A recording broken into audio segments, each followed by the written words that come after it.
Ha? Ano pa ilalagay? Itong mga maliliit oh.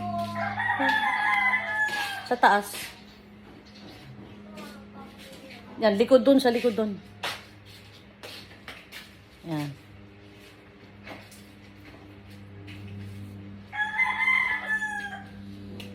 Ito. Yan, yung maliit. Dito. Dito may araw kasi dito. Teka, kunin ko lang ang basahan. Hindi lang, kunin ko lang ang basahan.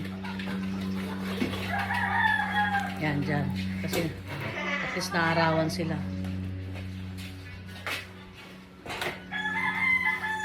Ito yung mga maray sa araw to. Dito na lang. Ito na lang. Patong mo dyan. Yung mga maliliit kasi pan-display ko sa loob yan eh. Yan. Ang pangit niya i-display sa loob, matumi. Pag may okasyon lang. Yan, maliliit. Tumi nga, ang sinabi ko sa iyo eh. Binabahay ng lamok eh. Siyempre lalabas mo rin naman yan eh. Ito pa.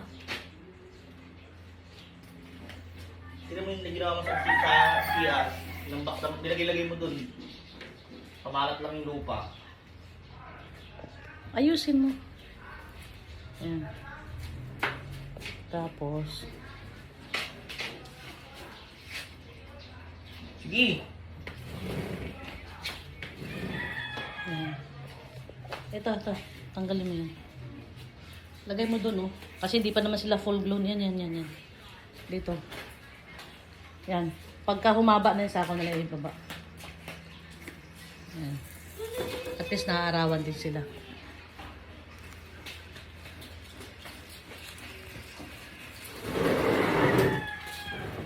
Wag dyan. Mamamatay yan. Walang araw. Dito. Lagay mo dito. Yun nga lang. Talagang dapat puntahan talaga dito kasi kailangan diligan. Doon. Oh. Dyan oh. Dyan. Pwede mo na kasama mo to. Para mahuyan ko. Nagpaparinig, guys. Ito. Dito. Para magdilig lang daw siya, motor.